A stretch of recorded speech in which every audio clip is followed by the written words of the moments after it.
जिरिम्य पुस्तक 1 अध्याय तार 4 पद 5 पद आउ 6 पद आउ 7 एवं 8 पद आज आम चिंता निमंते नहीं। आज चिंताधारा होची उदर मध्य प्रभु आमन को गढ़ा पूर्व आमन को चिन्ह। Hallelujah hallelujah. आमे जब जगत को आसीबा पूर्व मां को गर्भ में समय ठारू सदा प्रभु आमको चिन्ह। हालेलुया। एथिमा जो सदा प्रभु आमन को जगत को आनी से सदा प्रभु मां को उदर आमन को चिन्ह। एथिमाय प्रभु को नाम धन्यवाद हो। एई समय आमने जिर्मिया 1 अध्याय तार 4 पद 5 पद 6 पद 7 पद आज चिंता निमंते अल्प समय आपण सम्मुख में प्रकाश करी के जने पढ़े 4 और 5 पद। सदा प्रभुंकर एही वाक्य मो निकटरे उपस्थित हैला। जथा उदर मध्यरे तुम्हकु गढ़िबा पूर्वरु आम्भे तुम्हकु जानिलु, पुणी भूमिष्ठ हेबा पूर्वरु आम्भे तुमको पवित्र कलु, आम्भे तुम्हकु नाना देशीय मानंक निकटरे भविष्यद्वक्ता करी नियुक्त करियोछु। हालेलुया। एडी परमेश्वर जिरिम्यक सहित कथा कहउछंती। प्रभु आज आमानक सहित मध्य कथा कहबा रेडी अछंती। से आमानक सहित मध्य कथा कहंती। एडी हम देखु सदा प्रभुंकर वाक्य जेबे जिरिम्यक निकटरे उपस्थित हेछि, जिरिम्यक कहले उदर मध्य रे तुमको गढ़िबा पूर्व। कि अद्भुत कथा। परमेश्वर मां को उदर मध्य गढ़िबा पूर्व आम भी तुमको जानिलु। हालेलुया। समस्त कहबा हे सदा प्रभु तुम्बे मते जानी अछ, तुम्बे मते जानी अछ, तुम्बे मते जानी अछ। हालेलुया। प्रभु आमन को जानी अछंती मु किए एवं मु कौन करुछि, मोर कार्य कौन, मु कौन करे पाई जाऊ अछि, मु केते दिन बंचीबी, मो जीवन शैली कौन, मु की कार्य करुछि प्रभु जानुछंती। परमेश्वर कहले मु जाने, तुमको जाने, मु तुमको चिन्हे, मु तुम भल भाव जानी। हे जिरिम्या मु तुमको भल जानी। से मु कौन कली तुम गोटे बड़ भविष्य वक्ता करी नियुक्त कली। बाइबल रे 2 प्रकार भविष्य वक्ता आसती। इंग्लिश रे कहते गोटे मेजर प्रॉफिट, गोटे माइनर प्रॉफिट बोली कहती। आम तो ओडिया कहवा बड़ प्रभु जाजक माने और छोट प्रभु जाजक माने। ये भीतर जिरिम्या होची मेजर प्रॉफिट। जेमती कि मेजर ऑपरेशन बड़ ऑपरेशन है, माइनर ऑपरेशन छोट ऑपरेशन टी है।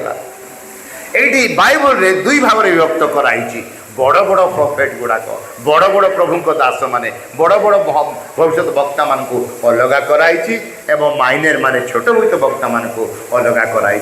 से भितर आज जिरिम्या जड़े मेजर प्रॉफिट थिले। इस्राएल लोक मान भितर परमेश्वर ये जो बड़ बड़ प्रभुंकर दास माने थिले से परमेश्वर डायरेक्टली कथा कहते, शून्य बाणी दे कथा कहते। परमेश्वर से कम्युनिकेशन रखुले, ये माने मध्य प्रभु तो जोगाजोग रखुले।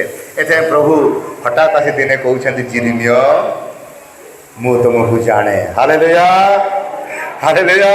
तुमको जानी, मु तुमको चिन्हिची, मु तुमको भल भाव जानी। तुम कौन करे पाई जाउछ एवं कौन करिवो आई नो वेरी वेल। मु भल भाव जानी। मोर प्रिय मंडली, मोर प्रिय बापा माँ भाई भौणी माने प्रभु आपण को मते चिन्हिछंती, आपण को मते जानिछंती। मु कौन करूछि, मु कौन करे पाई जाउछि से मते आपण को चिन्हिछंती भल भाबरे। सेतिबा से जिरिम्या करे हे जिरिम्या मु तुमको भल रे चिन्हे रे, एतिबाय मु तुमको बड़ भविष्य वक्ता टिए कर देछि। मोर प्रिय मंडली, प्रभु आमान को चिन्हिछंती, प्रभु आमान को जानिछंती, प्रभु आम कार्यकलाप को जानुछंती, प्रभु समस्त विषय जानुछंती। आमे किए एवं आमे कौन करूछु प्रभु पाई।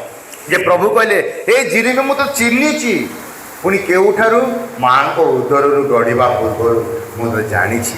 तापर लेखा अछि पुणी भूमिष्ठ हेबा पूर्व आमे तुमको पवित्र कलु। हालेलुया। से पवित्र परमेश्वर से पवित्र करि अछंती। से जिरिम्या को कहउछंती आम भी तुमको पवित्र करि अछु। हालेलुया।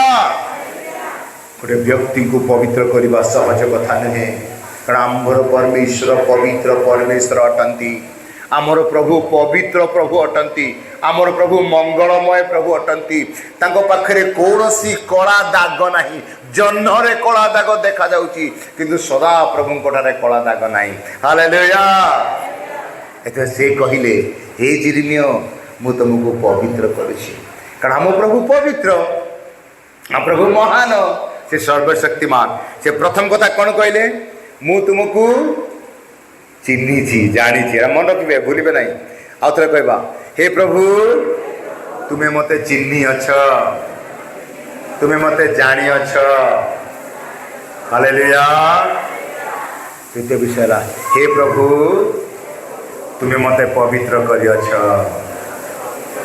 हालेलुया आमे प्रभु जीशु रक्त रे पवित्र हेइछु आज जगतर लोक मैंने पवित्र हेबा निमंते आज जगतर लोक मैंने प्रभु सहित मिशिबा निमंते परमेश्वर संगे लीन हेबा निमंते केते जे कष्ट करूछंती आपण माने धारणा करि परिबे नाही जैन धर्म यदि आपण जिबे पीताम्बर दिगंबर दुईटी भाग रे विभक्त से माने परमेश्वर सहित लीन हेबा पाई उलंग होइकी चलती खाली पादरे चलती से खाइबा देखिले आपण आश्चर्य होइजिबे से बलिदान देखिले आपण आश्चर्य होइजिबे मु आश्चर्य होई गली कि धन्य से प्रभु जीशु निजे क्रूसरे चढ़िले रक्ताक्त हेले आम पाई कबर प्राप्त हेले आम पाई मृत्युवरण कले कबर प्राप्त हेले एवं 3 दिन पर पुनरुत्थान हेले हालेलुया सेई जो पुनरुत्थान शक्ति जौन लिखती तार 1 अध्याय 12 पदरे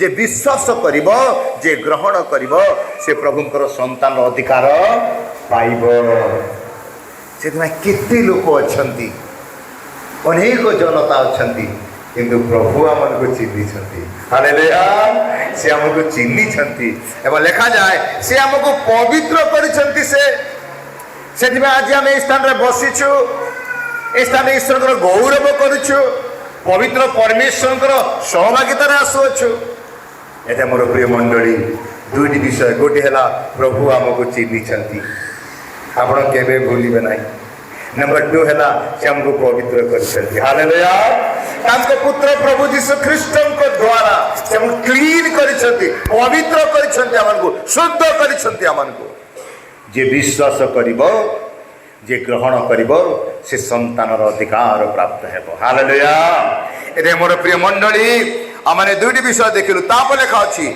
आम्बे तुमको नाना देशीय मानक निकट रे भविष्यत वक्ता करे नियुक्त करियछु हालेलुया ए तीनोटी विषय जिरिमे को कहले नंबर 1 मु चिन्हिची नंबर 2 मु पवित्र करिछि नंबर 3 हला मु लोकमान मध्य तुमको भविष्यत वक्ता करके नियुक्त करियछि अपॉइंटमेंट देइछथि